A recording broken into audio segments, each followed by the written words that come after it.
Welcome to my new blog. તો આજે હું તમને દહીં બટેટા પૂરીની રેસીપી આપવાની છું. તો આ દહીં મેં લઈ લીધું છે, ગળી ચટણી, તીખી ચટણી, આ બટેટાને બાફીને લઈ લીધા છે, ગાર્નિશિંગ માટે સેવ અને કોથમરી લઈ લઈશું. તો મેં આ સેવ તૈયાર જ લઈ લીધી છે. હવે આપણે દહીંમાં મીઠું, ખાંડ અને આજે અમૂલનું ફ્રેશ ક્રીમ નાખશું, જેનાથી આપણું એકદમ ક્રીમી દહીં બનશે. તો આમાં મેં મીઠું નાખ્યું છે.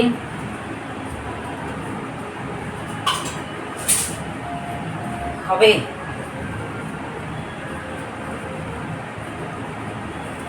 હું આમાં 2 ટેબલસ્પૂન જેટલી મેં ભૂરું સાકર નાખી દીધી છે અને મીઠું નાખ્યું, ભૂરું સાકર નાખી છે. અને આમાં જ આપણે બટેટામાં જ મરચું અને ધાણા જીરું નાખી દઈશું, જેનાથી આપણે જ્યારે પૂરીમાં નાખશું ત્યારે એનો સ્વાદ બહુ જ સરસ લાગશે. તો આપણે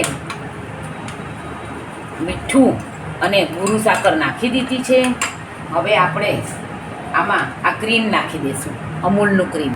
તો તમે જોઈ શકો છો કે આપણું આ દહીં તૈયાર થઈ ગયું છે. હવે હું એમાં સૌ પ્રથમ બટેટામાં મેં મીઠું પણ નાખી દીધું છે. તો બટેટામાં મેં બટેટા નાખી દીધા છે, મીઠું ને બધો જ મસાલો કરી દીધો છે.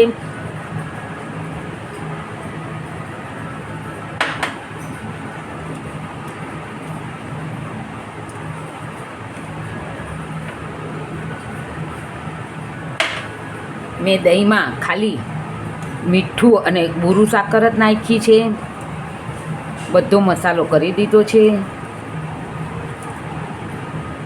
હવે એમાં હું આ ગળી ચટણી નાખી દઈશ.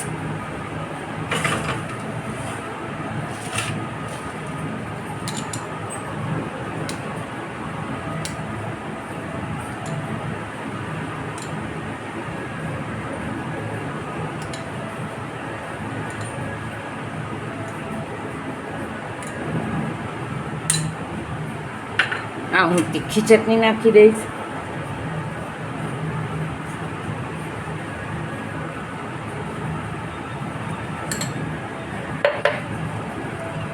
હું દહીં નાખી દઈશ.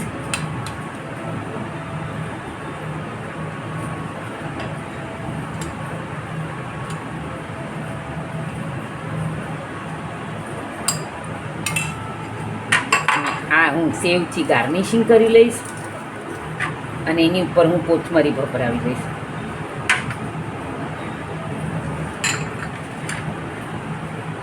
તો તમે જોઈ શકો છો કે આપણી આ દહીં બટેટા પૂરી તૈયાર થઈ ગઈ છે. તમે આને ઘરે જરૂરથી ટ્રાય કરજો અને તમારી પાસે જો ફ્રેશ ક્રીમ હોય તો તમે આમાં જરૂરથી નાખજો. તો સેમ બહાર જેવું જ દહીં ક્રીમી લાગશે.